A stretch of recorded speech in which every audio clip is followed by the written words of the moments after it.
Hi, welcome back to Italian. In this video, we will take a look at some vowel sounds. Actually, we'll cover all the vowel sounds in this video, the reason being that Italian has very simple vowel rules. Yay! Another reason is that the Italian language doesn't have certain vowel sounds, even as sounds in their language.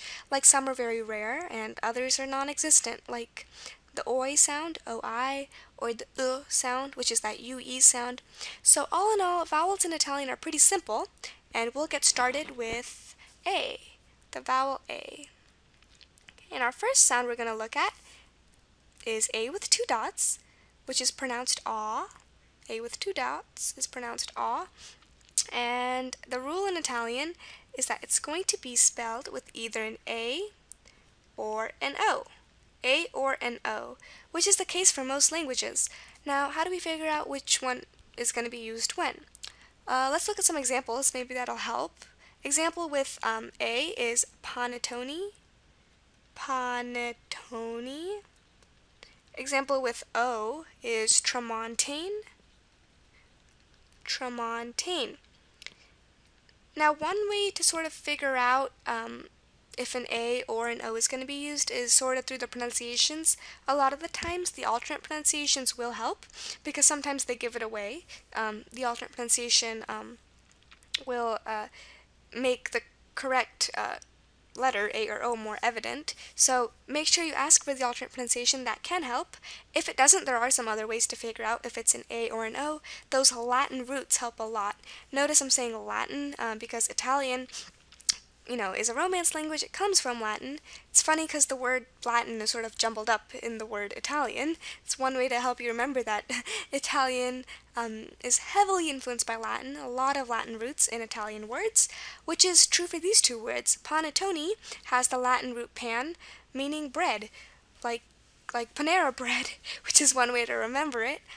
So again, it has a Latin root pan meaning bread. If you recognize that in the definition, you can be sure that this is going to be an A for the ah sound. Similarly, tramontane has a Latin root, mont meaning mountain. If you recognize that in the definition, you can be sure that this is an O. So those Latin roots are really the way to go. Another way to figure out if it's an A or an O is with those stems. Digerati is an example. In the previous video, we saw that ati is an Italian stem, which is a pluralizer, and because we know it's spelled ATI, we can be sure that the ah sound is going to be represented by an A here. So really, the alternate pronunciations, those roots, the stems, they're really going to help you figure out which one it is. Also, sort of your sense of logic, I guess, will make sense because here, if you tried to imagine an O, for the word panettone, for the O to represent the ah sound, it looks like it would be pronounced ponettone, so it wouldn't look too right. Similarly for tramontane, if you put an A there, or try to visualize the word with an A, it looks like it would be pronounced tramantane. So, O looks right there, so whatever looks right is also a big bonus. So don't worry about it, it's pretty simple to figure out which one it is. So, you can use those four things, alternate pronunciations, roots, stems, and your sense of logic to sort of figure out if it's an A or an O. And it's pretty simple to do that, pretty easy. Okay, so that's the ah sound. And now we're going to move on to short A. Short A, the thing with short A, which is just noted with an A, as such, is that it's a very rare sound in Italian. You're not going to come across this sound too much. But if you do, the rule is really simple, just spell it with an A. With an A, no exception. Example is amaretto, amaretto, pretty simple, amaretto. Don't worry about it too much, just A. And that's it. That's it for the ah sound. Again, you're not going to run into it too often, so don't worry about it too much. If you do, you know what to do. It's very simple. The next sound for A is long A, which is A with a line over it. This is pronounced A. A has its own name. And this has a very simple rule as well. It's going to be spelled E all the time, with one exception, and we'll look at that. But otherwise, it's going to be E all the time. And the exception is the word seicento, which is like this. It has EI instead. But that's just one exception, so we don't have to worry about that. So let's get rid of that.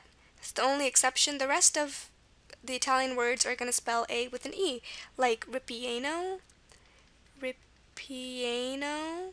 See the E for the A sound. Also, Cicisbeo, Cicisbeo. Okay, and it doesn't always have to be near the end. It can be really anywhere in the word.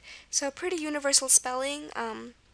Just like Spanish, the A sound is going to be with an E in Italian. And that's it for the long A sound. And actually that's it for A. Pretty simple. And we're going to move on to E. E. Okay, now E has two sounds we're going to cover, long E and short E. So let me write out E first.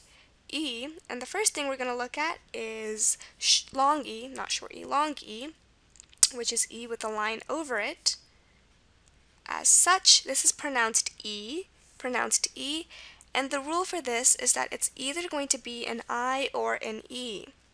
An I or E. Now let me tell you straight away that I is more common, much more common, okay? More common. If this sound occurs at the beginning of a word or in the middle or even at the end, most of the time it's going to be an I. Okay, it's going to be an I for sure at the beginnings and in the middle. So beginnings, it's going to be an I, and we're not going to use an E at the beginning. Middle, going to be an I, if the sound occurs in the beginning or middle of a word. Now the end is where we can use I or E, really. So I can happen at the end, and also E could happen at the end. So really the beginning and the middle is set, and there's a lot of words that use the E sound in the beginning or the middle. So in those cases, we know we're going to use an I. If it's at the end of a word, the long E sound at the very end of a word, it could be I or E, and that's when we would have to sort of know the word in order to figure out which one it is. Let's look at some examples. A word is Chitorino. Chitorino. You've got it here. You've got it here, Chitorino. So you've got the I there for the E sound. Brindisi is an example. Brindisi, E. Okay, at the end, it's an I here. It can also be pronounced Brindisi, so it could be, you know, an E sound there. Again, the alternate pronunciation. That's one way to figure it out, because this is Brindisi and Brindisi. Now, when you hear Brindisi, you know it's going to be an I. Actually, we wouldn't have to worry about that because it's in the middle of the word, so we know it's going to be an I anyways. An ending with E, spelled with an E, is Amarevoli. Amarevoli. There are a couple of words like this, but really it's going to be I most of the time, especially in the beginning and the middle. In the end, it could be I or E, and you would just have to sort of know the word. There's no, like, specific rule for that, so you just have to know that. But again, there aren't too many words ending like that, so that's good for us. Just, you know, just learn that. Okay, that shouldn't be too bad. So that's the long E sound, E, which means we're going to cover short E next, which is just noted with the letter E, and this is pronounced like egg. So just and the spelling, we can be very thankful. It's very simple. It's just going to be an E most of the time. This sound does pop up in Italian. I mean, it's not as common as like ah or o, but it does happen. It's kind of common. So if you ever hear it, spell it with an E. Examples are arpeggio, see E for the sound. Morbidezza, another example. Morbidezza, E for the S sound, sound. Okay, so very simple, E for the S sound. And that concludes E for us, all of E. So we're going to move on to I.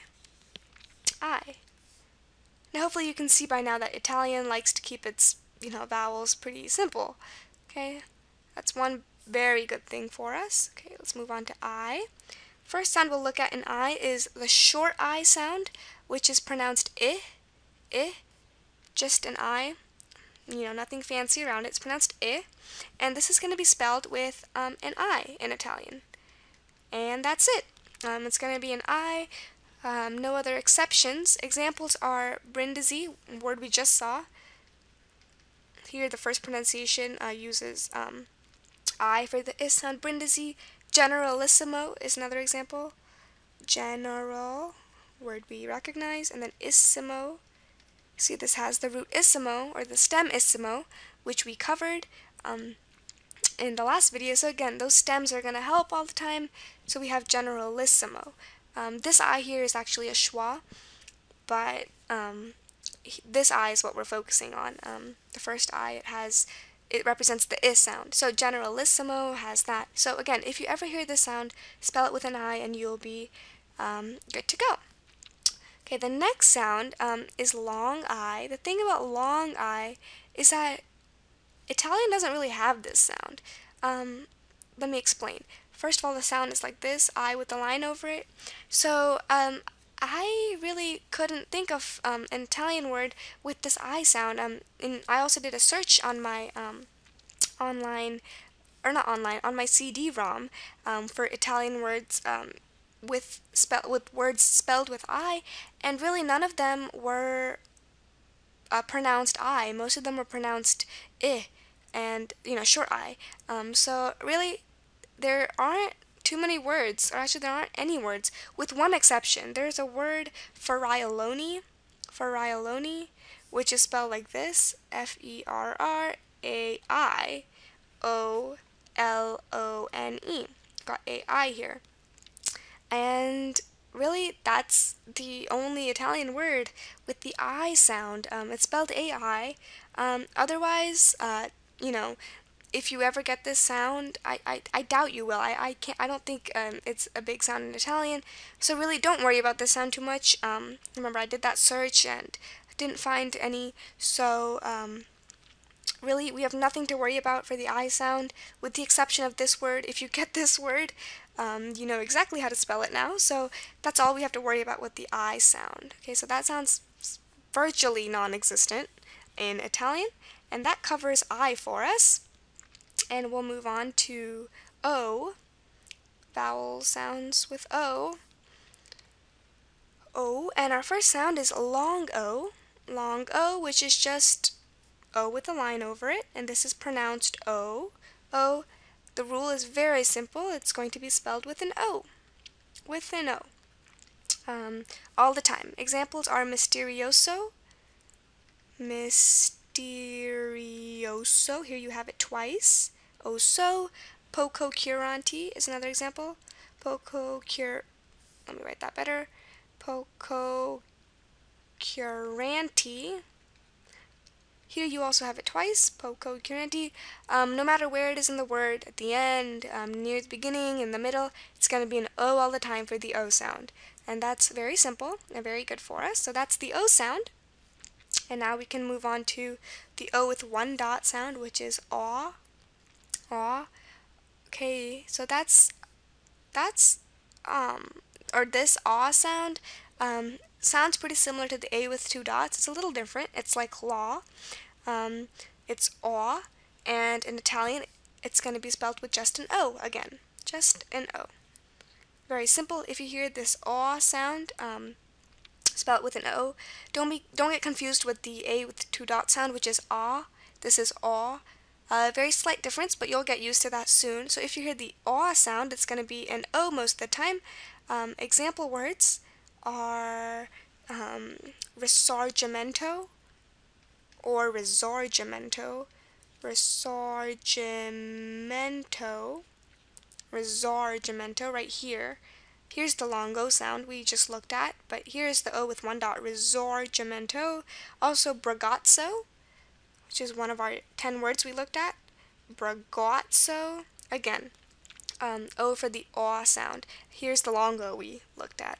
So usually long O is going to happen at the ends of words, but in the middles it could be this O with one dot, and it's always going to be spelled with an O, regardless. So that's that for O. Okay, so we're done with O, and we have one more vowel to cover, which is U. U. Okay, so U, write out U first. Again, has two sounds. We're going to cover the U with two dots and the U with one dot. Take a look at U with two dots first. Okay, so that is like this, U with two dots, and this is pronounced oo, oo. And the spelling is very simple. It's going to be spelled with a U all the time. Okay, spelled with a U. Examples are tutti, tutti. It's very similar to my name, Stuti, but tutti is an example. The U for the U sound. Also tiramisu, tiramisu. Again, here it's at the end, here it's near the beginning, it's in the middle. So again, it's pretty universal. If you hear the U sound, it's going to be spelled with a U in Italian. Okay. So our next sound is U with one dot, which is pronounced as in book or took, U with one dot. And the very first thing I want you to know about this sound is it's really rare. It's a really rare sound. Really rare sound. You're not going to run into it too often. Usually it's going to happen in words ending in URA. So usually in words, Italian words, ending in URA. Okay, and there's a couple of words like that. Examples are acciaccatura. Let me write that out. Acciaccatura. A-C-C-I-A-C-C-A-T-U-R-A. Acciaccatura. And when we cover consonants, we'll see why this is pronounced acciaccatura in regards to the consonant sounds. We'll see that later, but regarding the sound, here we have the U for the sound. Again, it ends in ura. Another example is accordatura. Accordatura. Again, U for the sound. Okay, so again, if you ever run into this sound, spell it with the U, because it's usually going to be in words ending in ura. So otherwise, I don't think you're going to run into it too often. Okay, so that concludes and now we're going to move on to the other vowel sounds, because we're done with U. And really, what I mean by the other vowel sounds is the schwa. The schwa. Okay, so let's cover the schwa, which is again like that upside down E, written like this. Upside down E, pronounced and in Italian, like almost every language, it's spelled either A, E, I, O, or U. Okay, so this isn't too simple. Like the sounds we've been seeing, it's going to be spelled with any of the vowels, A, E, I, O, or U. A couple of ways to figure out which one it is. First, let's look at some examples. With an A, example is fastanella. Fastanella. Actually, this has a U for the schwa too. Here, the A is for the schwa, fastanella. Here, the U is for the schwa. So that covers A and U. With an E, we have incanestrato. Incanestrato. E for the schwa. With an I, we have pentimento. Pentimento. Usually, if you ever have E or I for schwa, for the schwa sound, it's going to be in the middle most of the time. So there's I. O, we have giallalino. Giallalino. So yeah, those are 4 words which highlight the 5 vowels as representing the schwa sound. Fastanella has A and U, incanestrato E, pentimento I, giallalino O. So those are some examples. One rule to maybe help you out is that if a word ends in the schwa, it's mostly going to be spelled with an A, mostly. So let me write that out. For A, it's going to be at the ends almost all the time. So if it's at the end of a word, you should be pretty clear that it's going to be spelled with an A, so you don't have to worry about these 4. Again, the only thing that's really going to help you, roots, if you recognize roots in the words, stems, which we've covered, basically knowledge of the word, you sort of have to know it. Visualize the word, that can help you a lot. That's actually definitely stronger than you think it is, because, you know, that really helps. Like it's that sense of what looks right is correct most of the time. So that's gonna help a lot. Again, alternate pronunciations can help a lot. For example, in the word fustanella, it's also pronounced fustanella. If you hear that, you know that this first schwa is going to be spelled with a U. So again, alternate pronunciations are very important, so make sure you ask for those. Really, those are the only ways to sort of figure out if it's an A, E, I, O, or U, but I'm sure you'll do fine because it's not too hard. Once you hear a word, you sort of get an image of the word, and sometimes certain vowels look more correct in a word than the other vowels do. So it should be pretty simple. And that concludes all the other sounds I wanted to cover. If I didn't cover a sound, like I mentioned at the beginning, the OI sound or the AU sound, which is ow, so oi, ow, that's because they aren't really existent in Italian. Italian is a very simple language in terms of spelling. It's known for its vowels because they're so simple and they're so kind of straightforward, not too many complications, and that's very good for us. So yes, we've completed all the vowel sounds of Italian, and in the next couple of videos, we'll take a look at some consonant sounds.